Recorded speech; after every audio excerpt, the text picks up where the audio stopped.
Hi, everybody. I'm Josh Welsh, president of Film Independent, and welcome to a very special edition of Film Independent Presents. Before we get started, I want to thank our series sponsor, the HFPA, and I want to thank Hulu specifically for making today possible. Today, we are joined by the cast of Hulu's new series, Conversations with Friends. I thought that maybe I wasn't capable of love, that there was something wrong with me. That isn't true. I'm not afraid of anything at all. I know they're married, but I thought he was funny. You have a crush on her? Obviously, I have a crush on her. I have this impulse to be available to you all the time. I'm in love with you, and you obviously don't feel the same. Lately, I feel like I'm watching you disappear. I don't think I thought about the reality or consequences. I'm not afraid of anything at all. Please join me in welcoming actors Joe Alwyn, Sasha Lane, Alison Oliver, and Jemima Kirke. Thank you all for being here. Thanks for having us. Great to see you all. And let me just start with some gushing. I binged the show very quickly. I love it so much.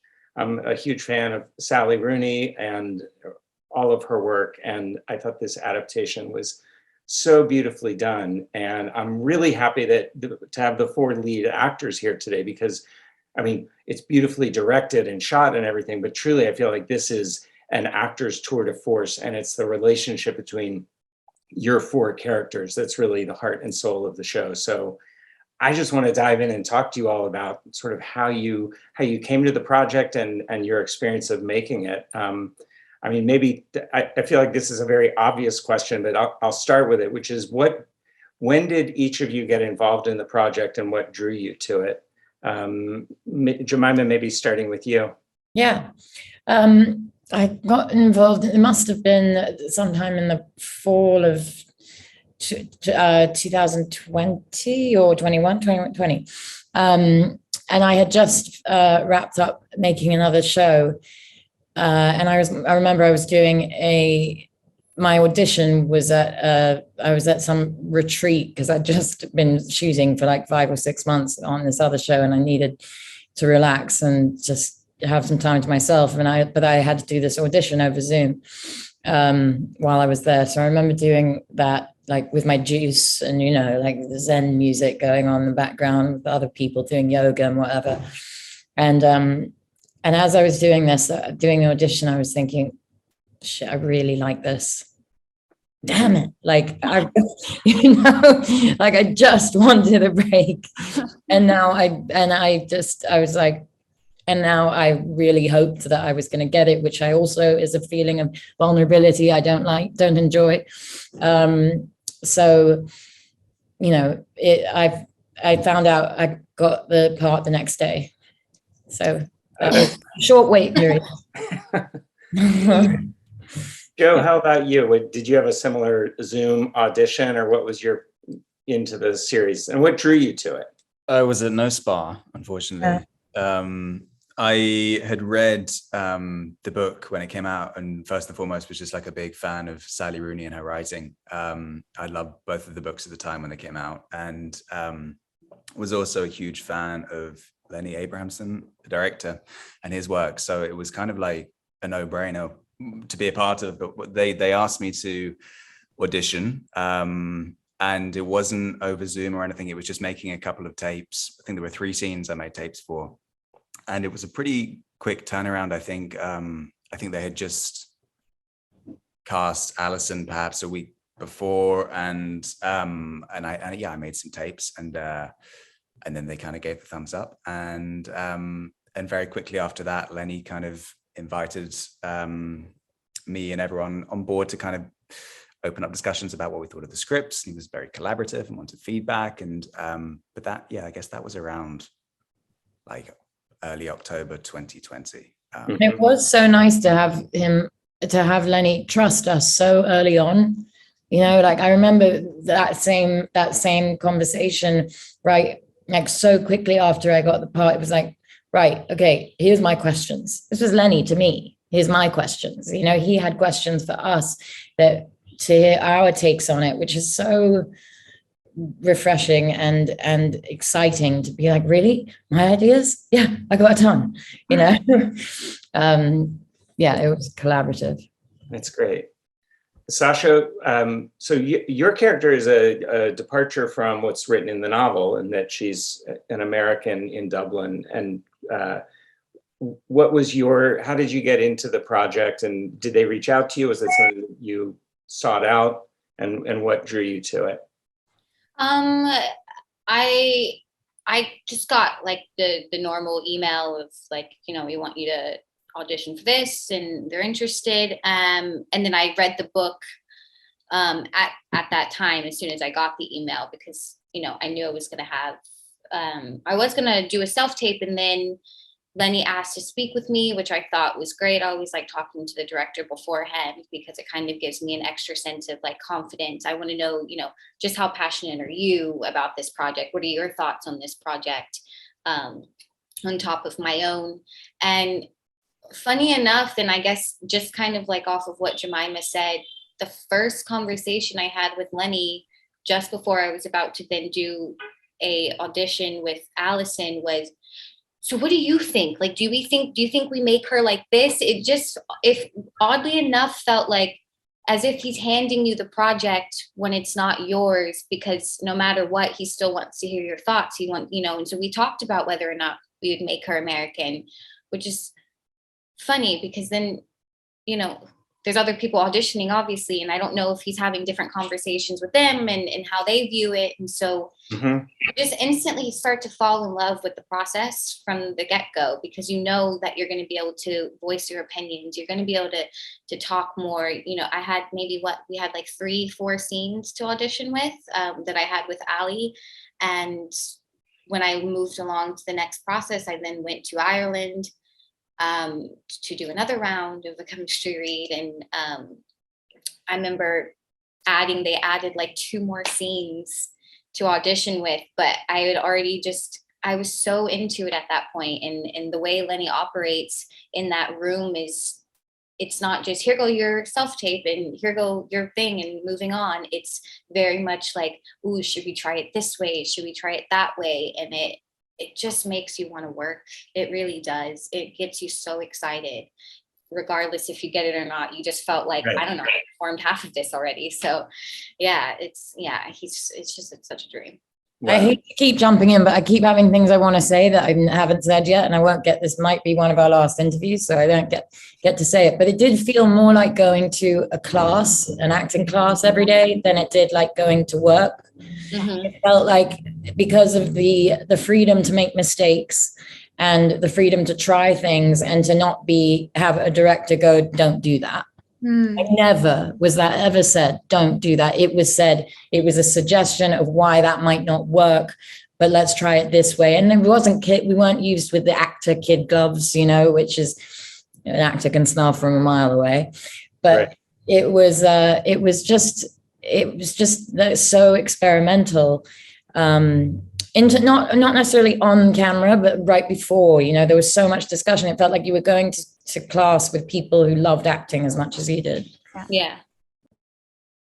So Alison, I'd love to hear from you. So from everything I read, this is your first role on camera. And I'm curious, how did Lenny find you? How did you find him in the project? And what was your audition process like?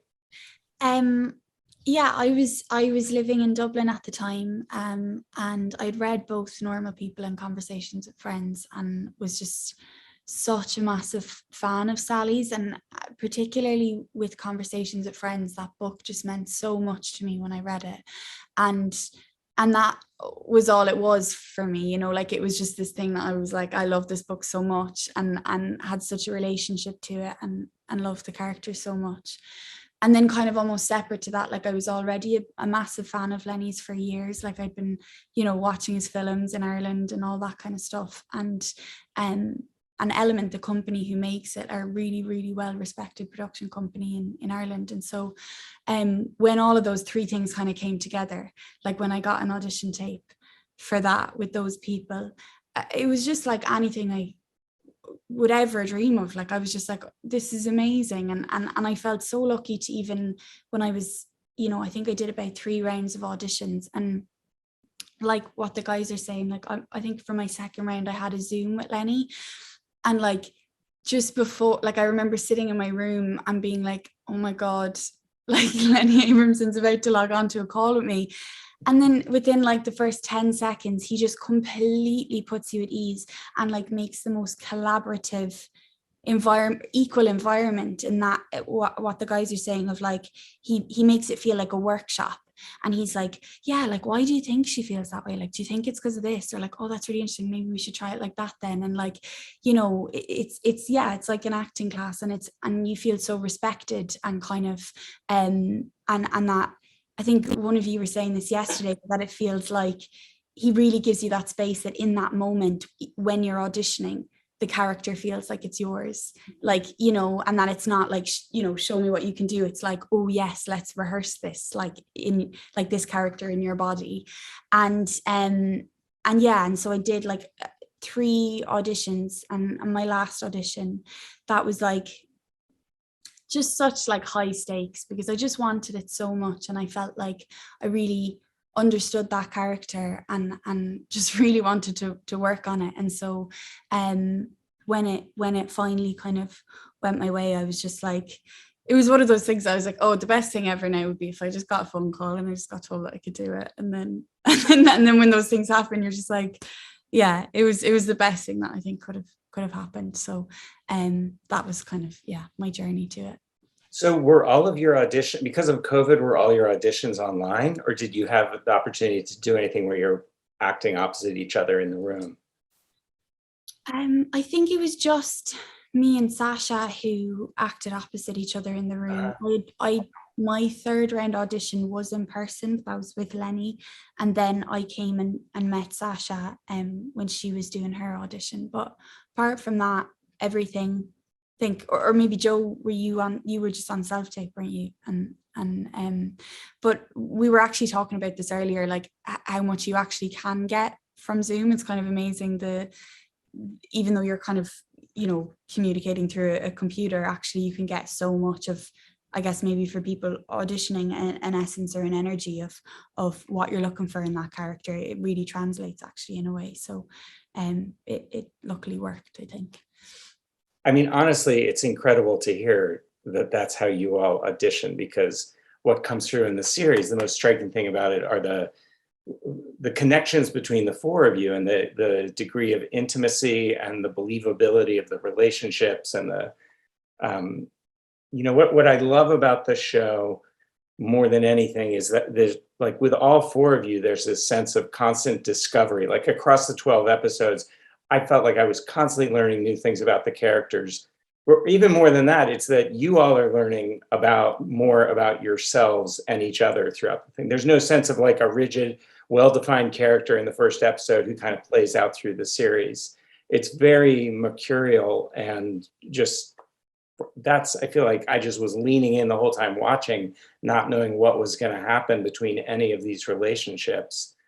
And then at every episode, when some development would come up, be like, well, of course that's what happened. Like there's a beautiful emotional truth and inevitability to it. You know, that, I mean, I don't know, I'm rambling here, but it's nice. Great to think that this all started, I guess Zoom can really deliver a lot. Well, you're still talking to a person, and I mean, I think with acting, and especially with something like this that's so intimate, and I mean, and I don't mean intimate necessarily with people, with each other, but it's also really intimate with the character, with yourself, right? With the characters. And it's not just Frances who has these isolating emotional breakdowns, in her head. I think everyone's having them, except hers. We're more privy to hers. But yeah, so I think the challenge was for me with this was to get as personal as I could with even just sitting there, even just if I couldn't that day for some reason couldn't grasp a moment in the scene, or was struggling for that hour, I'd just be like, okay, here I am in a chair sitting across from Alison, right? What are my feelings about Alison right now? And that because of the connections and the friendships we built, there was enough material there for me to go on any given day. And that's the fun and the beauty of acting, is you get to use things that you ignore in your head on a daily basis, or choose to ignore, or try to run from. You get to play with those feelings that are off limits. Yeah.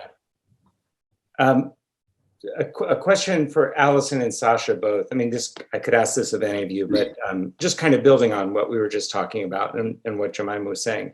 I'd love for the two of you to talk about your relationship, that friendship and romance, and the way it plays out over the series. Like, I guess my question is, how do you build that over 12 episodes where there's so many different colors and levels to that relationship?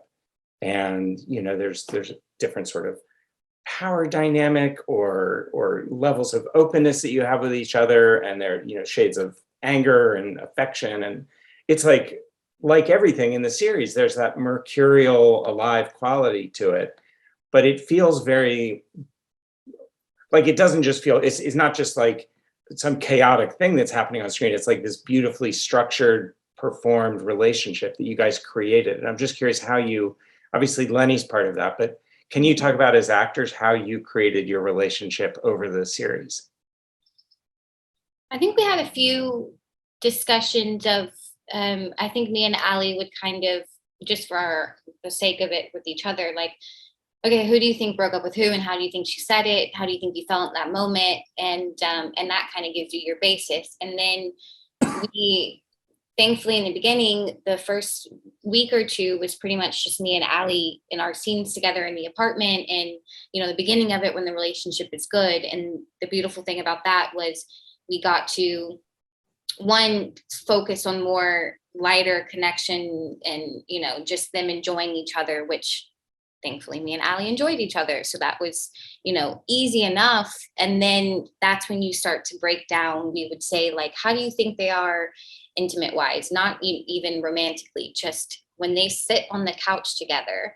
Do you think she leans on Francis more? Or does Bobby lean on, does Francis lean on her? Do you think they sit like an old married couple who, like, don't speak but yet, like, do not move from the seat because you are exactly where I want you to be? And, so we just had little conversations like that about those small little details and characteristics and kind of like,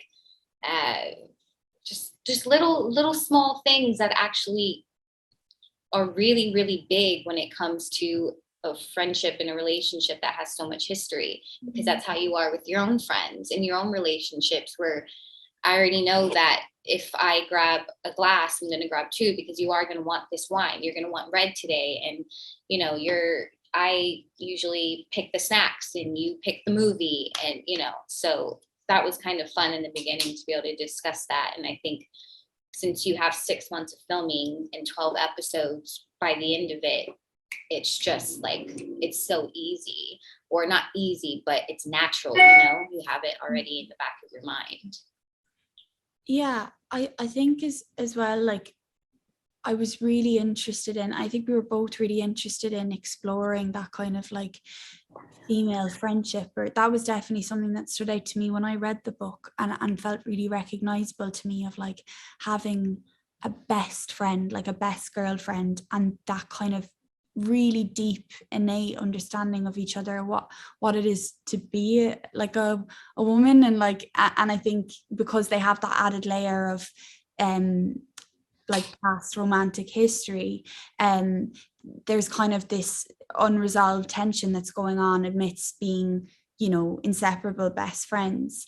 And so I think, like, when we really kind of distinguished their backstory and knew what that was, and then those little like details that Sasha was talking about, like, like who buys the wine and who, all of those little things that would make you really feel like this person, and that you have developed this way of being together, then we get to set off and see how that dynamic shifts because of the kind of situation that they find themselves in, and how do they, like, in a sense, what they go through in this story is this relationship with Nick is the first kind of new romantic partner that's introduced like into their dynamic, and they've never dealt with something like that before. And although they kind of identify as friends when we meet them, it really uproots repressed feelings that, you know, that they have but haven't addressed. And so I think like it was actually really interesting to like, you know, kind of be flipping in between the two the whole time of like, am I feeling sad because I miss you, or is it because I'm actually jealous because I still fancy you, or, you know, like, and I think that's quite a thing with women, of like that kind of line is so blurred sometimes, and it's kind of a spectrum in a way that Sally is able to write that really, really well.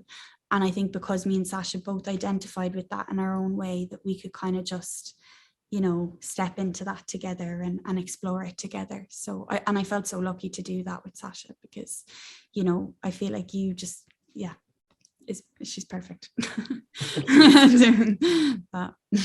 Well, I mean, it's a beautiful relationship to see play out across the series. I love the whole entirety of it.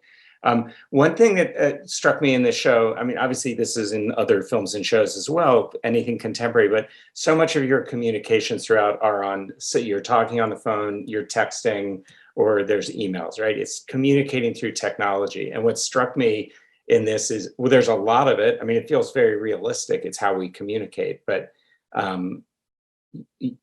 it remained visually engaging, which I think is the way it's filmed and the way it's paced in everything. I think Lenny does a really great job with it. But for you all as actors, there are scenes where you're on the phone or texting that are emotionally powerful, or they're funny or moving, or they're not just, you know, dry technological scenes.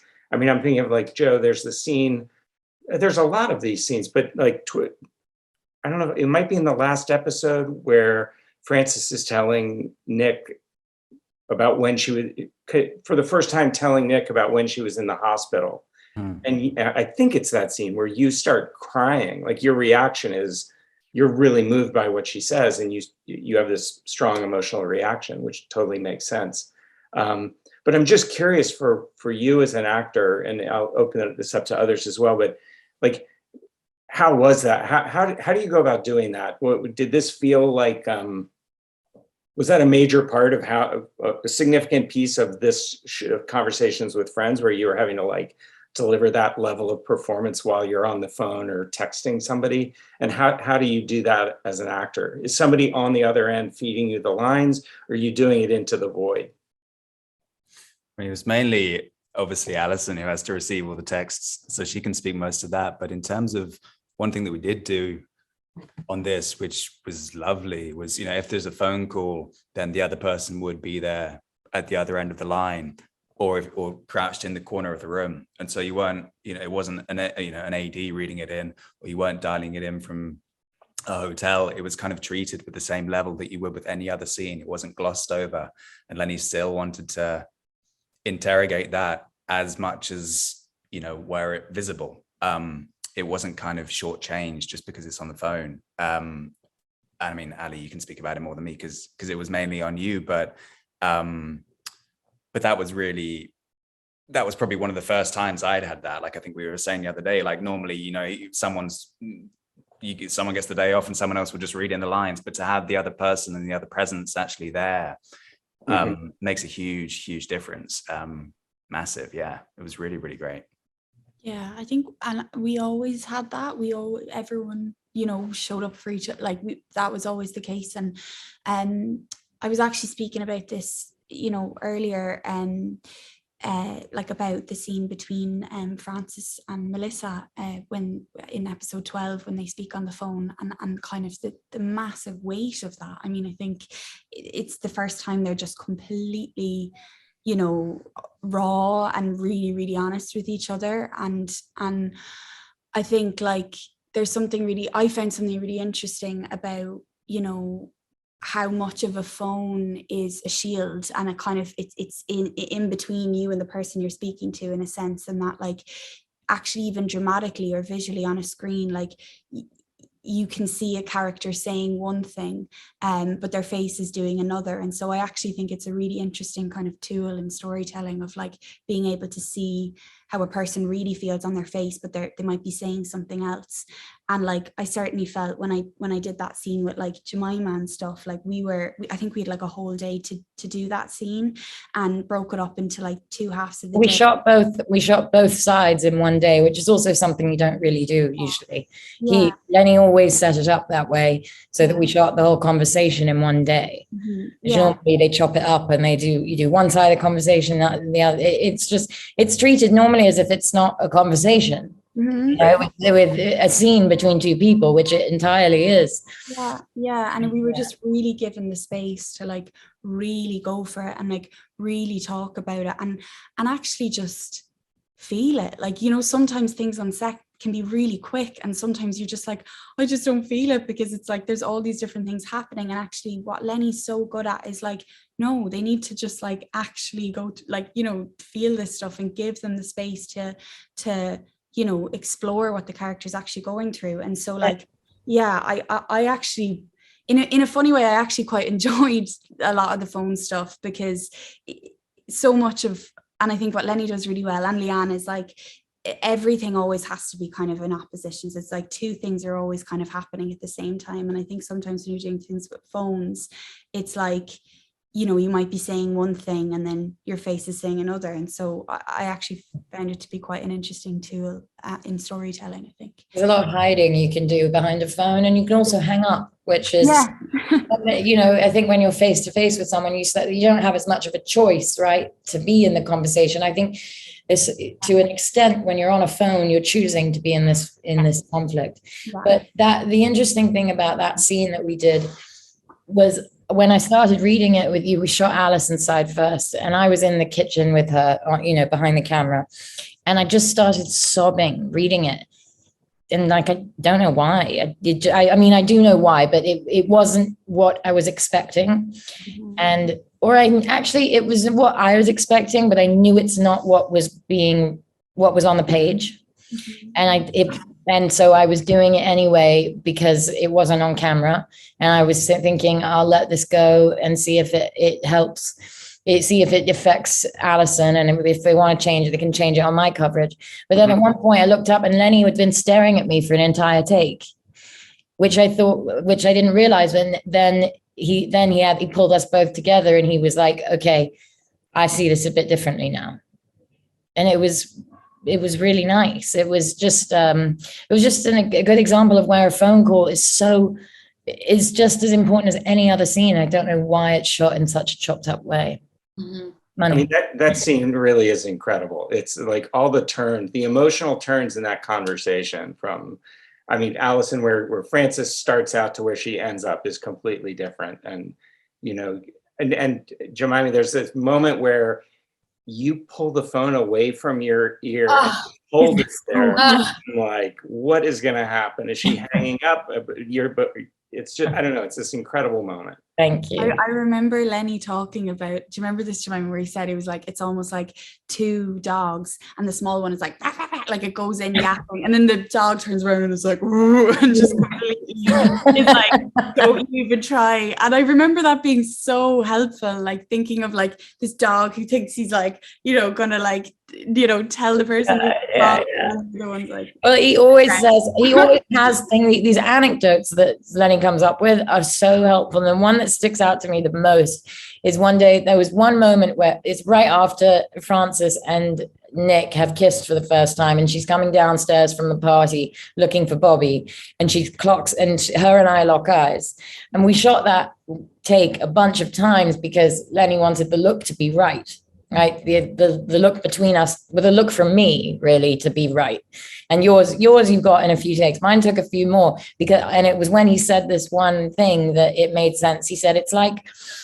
when you're sitting with a group of people at a dinner table, and you're all sort of friends or acquaintances, no one that intimate though, and all of a sudden you lock eyes with someone for a split second, and for that split second you are intimate with someone you did not intend on being intimate with. You didn't plan for it. It just was an accident, and it's passing.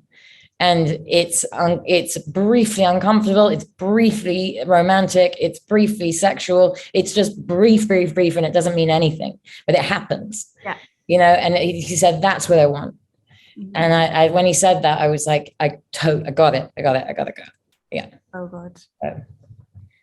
Well, I think I'm getting the cue that we need to wrap this up, but I have one more question. I would love to keep talking to you much longer, but Alison, I have one last question for you, which is, I'd love for you to talk about the scenes with your parents, with Frances and her parents.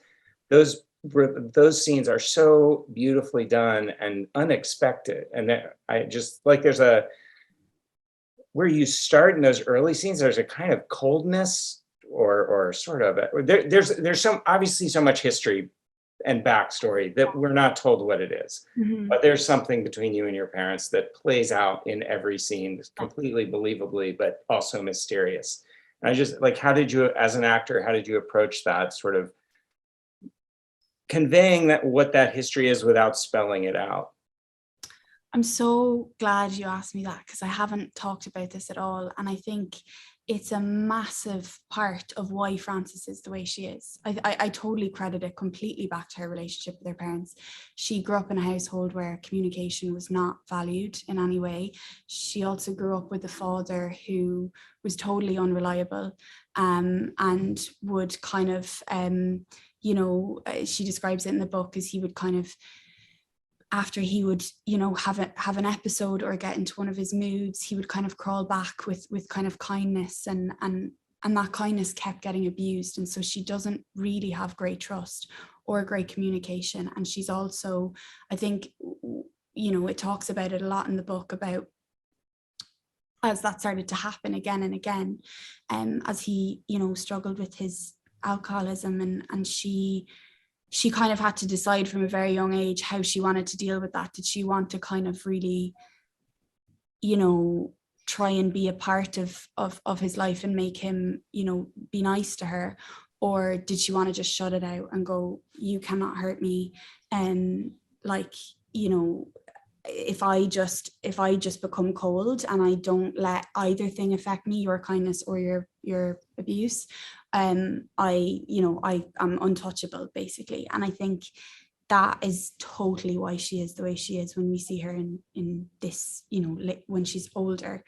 And I think with her mum, like, because, and it's that classic Irish thing of like, you know, we don't talk about it, and we don't, you know, we just kind of, things happen and it's, you know, and it's all fine, and the parents separated, and now she goes and sees her mom.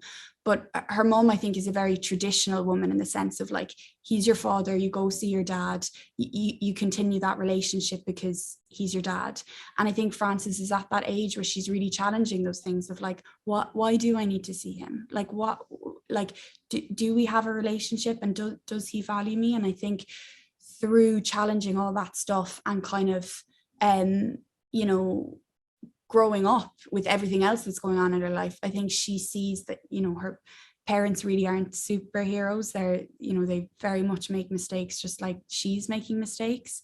And I think, you know, certainly with her dad, I think she starts to realize he's really not okay, and she doesn't know how much longer he's going to be around. So I think she kind of really grows up in that moment, in, you know, in episode 10, where he kind of has an episode, and she kind of just goes, do you know what, I'm just gonna, you know, they're my parents and I'm just gonna love them for what they are, rather than constantly feeling resentful of what they weren't, or the childhood that they didn't give me. Right. That's it. This final scene with your mother in the bar that's a beautiful scene as well. It does feel like Frances is more open to her in that moment. And there's that moment where the mother says, I forget the line, but something like, you make decisions and hope. You hope. And then the look on your face of where you're just listening to her and taking that in it's just beautiful acting. It's just an incredible moment of, I don't know what's going through Frances's mind at that point, but you're clearly hearing what she said, and it's really having this profound impact on you. Anyway, congratulations, you all. Thank you so much for talking. I really enjoyed this. I wish we could go longer, but congrats. for anyone watching this Q&A, if you haven't seen Conversation with Friends, go do it now. And thank you all so much. Thank you. Thanks, Josh.